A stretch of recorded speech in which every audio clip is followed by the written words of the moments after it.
안녕하세요, 여러분들. 오늘은 서양 윤리 사상 중에서 고대 그리스 대표적인 사상가죠. 소피스트와 소크라테스 정리해 보도록 할게요.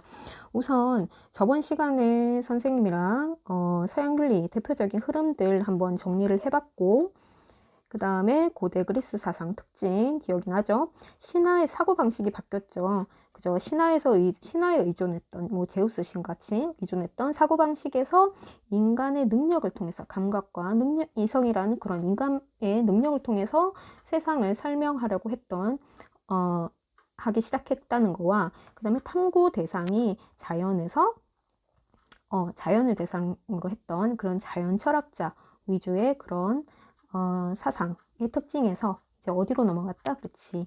인간은 어떻게 살아야 되고, 바람직한 삶은 뭐고, 행복은 뭐고, 여기에 대해서 탐구하려고 했던 사상가들이 이제 등장하기 시작했다라는 거 정리를 했습니다. 그 다음에 중요한 게 그리스 아테네의 정치 형태가 민주정의였고, 정치적인 기술로서 중요한 정치적인 기술이었던 말하는 기술, 말아서 사람들을 설득하거나 대중 앞에서 말을 하거나 아니면 자신의 입장을 변론하는 이런 기술이 필요했고, 이런 것들을 가르치는 직업교사가 등장했다. 그런 직업교사를 누구라고 한다? 그렇지, 소피스트라고 한다 그랬죠. 그죠? 자, 그러면 이런 내용을 바탕으로 해가지고 기본적으로 소피스트와 소크라테스 정리를 한번 해볼 건데, 일단은 딱 두 입장이 딱 대립되는 핵심적인 내용 위주로 요약 정리 한번 해보도록 하겠습니다. 자, 가장 핵심적인 내용은 뭐냐면 진리관입니다. 윤리규범 혹은 그 진리관이 어떻게 다르냐, 이게 핵심적인 포인트인데, 한마디로 정리하자면 절대적이고 보편적이고 객관적인 윤리규범이 있느냐 없느냐의 차이에 따라서 소피스트와 소크라테스 입장이 극명하게 갈립니다.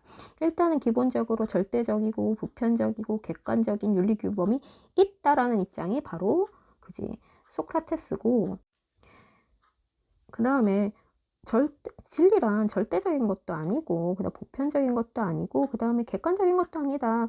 이러한 절대적이고 보편적인 윤리 규범이나 진리는 없다라는 쪽이 소피스트입니다. 자, 절대적이고 보편적인 그런 윤리 규범 혹은 진리는 있다는 소크라테스고, 그렇기 때문에 소크라테스의 윤리적인 입장을 뭐라고 합니까? 맞아요. 윤리적 보편주의라고 표현을 합니다. 그러면 소피스트는 보편적이고 절대적인 그런 윤리규범이나 진리는 없어 라고 하니까 다른 말로 표현하자면 사람의 입장이나 뭐 입장에 따라서 다르다라는 거잖아. 그치? 다르다라는 것을 어떻게 표현합니까? 이제 상대적이다라고 표현을 하죠. 그렇기 때문에 소피스트의 이런 입장을 윤리적 상대주의라고 합니다. 자, 요런 윤리적 상대주의라든지 윤리적인 보편주의가 어떤 내용이지 이제 본격적으로 정리를 한번 해볼게요. 자, 일단 요 틀은 굉장히 중요한 틀이니까 여러분들 잘 이해를 하고 기억을 해야 되겠죠.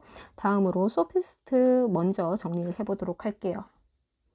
자, 일단은 소피스트가 어떤 사람들이라고 그랬죠? 그렇지. 직접 민주정이 필요한 그런 웅변술이나 사람들을 설득하는 기술, 그 다음에 수사학, 뭐 그런 것들을 보수를 받고, 돈을 받고 가르치는 그런 일련의 직업교사를 소피스트라고 한다 그랬죠.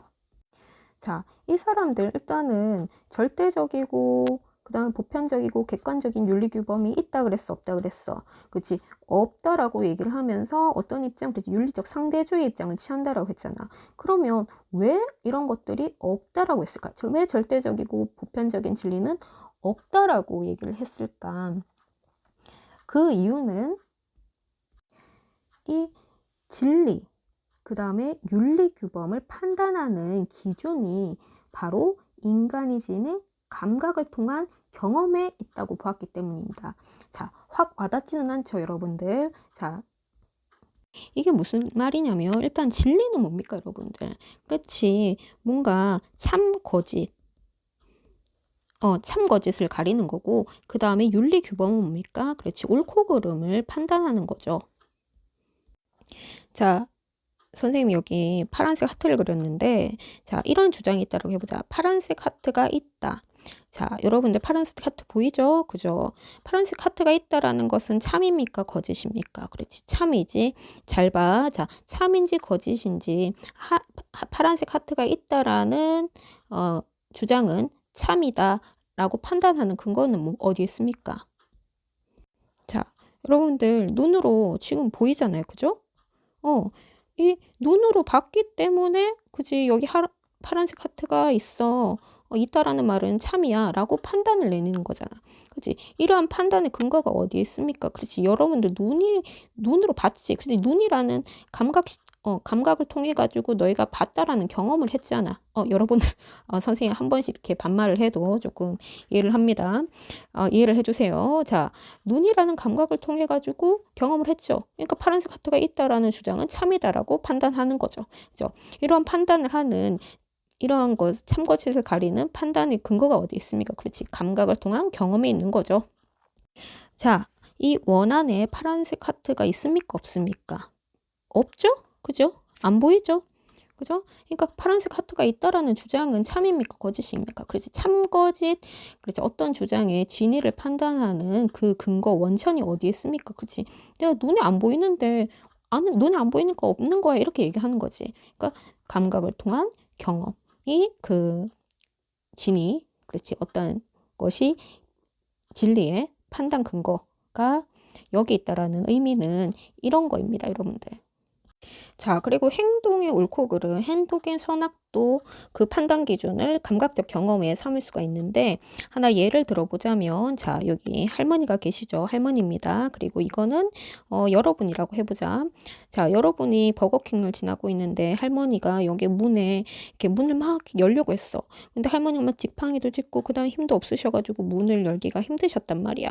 여러분이 쪼르르 돌아가지고 할머니 제가 문 열어드릴게요 해가지고 문을 딱 열어줬어. 근데 할머니가, 야, 넌 참 착한 아이구나. 할머니가 햄버거 사줄게 그랬어. 이런 경험을 하고 나서 여러분들은 어떤 생각을 하게 되었을까? 그렇지. 어려운 사람을 돕는 일은 참 좋은 일이구나. 그러니까 여러분들이 이런 행위를 통해서 좋은 경험을 하고 나서, 그렇지, 이런 행위를 하는 것은 옳은 일이야 이렇게 판단을 하게 된다라는 거죠. 그런데 말이지, 이게 어려운 사람 돕는 일이 항상, 그렇지, 절대적으로 옳은 일은 아닐 수 있어, 윤리적 상대주의자들은. 왜냐하면 이렇게 사람을 도와주는 일이, 만약 이를 통해서 나쁜 경험을 한 사람들은 이렇게 생각을 하지 않을 수 있다는 거죠. 실제로 이게 선생님 기사로 봤던 일인데 상황은 비슷해요. 할머니가 문을 열려고 했는데 어려움을 겪으셨고, 그래서 어떤 사람이 도와드렸대. 마찬가지로 똑같아. 근데 문을 딱 삐걱 딱 열려고 하는 그 순간 할머니가 넘어지신 거야. 넘어지셔가지고 크게 다치셨대. 근데 그 할머니 그 가족분들이 이렇게 문을 열어준 사람을 대상으로 해가지고 손해배상 청구를 하게 됩니다. 그러니까 할머니가 당신의 행동으로 인해 가지고 다쳤으니까 뭐 병원비 같은 거를 지불해 달라라고 이렇게 소송을 거신 거죠. 자, 만약에 이런 일을 겪은 사람들 같은 경우에는, 자, 어려운 사람을 돕는 일이, 그렇지, 이거 그냥 어려운 사람 있으면 그냥 피하는 것이 상책에 옳은 일이 이렇게 생각할 수 있다라는 거잖아. 그러니까 같은 행위를 하더라도 어떤 때는 좋은 일이 될 수 있는데 어떤 사람의 관점에서 봤을 때는 옳지 않은 일이 될 수 있다라는 거지. 그러니까 이런 점에서 윤리규범이라는 것은 사람의 입장이나 처한 상황에 따라서 달라질 수 있는 상대적인 것이라는 판단을 할 수가 있다라는 거지. 고로 윤리규범은 상대적이다라고 보는 입장을 뭐라고 합니까? 그러니까 윤리적 상대주의라고 하는 겁니다. 즉, 사람의 입장과 관점, 그리고 처한 상황이나 사회에 따라서 윤리규범은 달라질 수 있다. 고로 상대적이다. 그렇기 때문에 이런 입장을 뭐라고 한다고? 그렇지. 뭐라고 한다고? 그렇지. 윤리적 무슨주의? 그렇지. 윤리적 상대주의다라고 할 수가 있겠죠. 왜 그렇지? 그렇지. 진리와 윤리규범을 판단하는 기준이 어디에 있다고? 감각적? 그렇지. 감각적? 어디? 그렇지. 경험에 있다라고 보기 때문이지. 그죠? 자, 다음으로 소피스트 대표적인 주장들 한번 정리해 보도록 할게요. 자, 인간은 만물의 속도다. 이런 주장이 굉장히 대표적인데 요 얘기한 사람, 선생님이 얘기했죠. 그죠? 이 사람 수업 들으려면 배 한 척은 팔아야 된다 라고 했는데 그 사상가 이름 여러분들 기억나나요? 맞아요. 프로타고라스입니다. 이 말의 의미는 뭘까요? 아까 전에 얘기했죠. 참거지, 옳고 그름의 판단 기준은 인간의 뭐에 있다? 그렇지. 감각적 경험에 있다라고 했잖아요. 그죠? 좋은 경험을 했으면 그것은 좋은 일이고, 그 다음에 그것을 내가 눈으로 봤으면 그것은 있는 것이고, 그것이 눈으로 안 보이면 없는 것이고, 그 존재가 있는 것에 대한 근거는 뭐야? 그것이, 그치, 내가 눈으로 봤느냐는 거지. 자, 만물은 그죠? 모든 존재의 현상, 그 다음에 행동이겠죠. 그것을 척도가 뭡니까? 그렇지. 요거는, 판단 기준. 이렇게 정리하면 되겠죠. 무엇을 판단하는 기준이나 규범. 무엇을 판단합니까? 그렇지. 참거짓 진위와 옳고 그름을 얘기를 하겠죠. 그래서 정리하자면 인간은 만물의 척도다라는 것은 인간의 무엇이 그치 감각을 통한 경험이 만물의 척도, 즉 참거짓을 가리거나 옳고 그름을 판단하는 기준이 된다라는 거죠.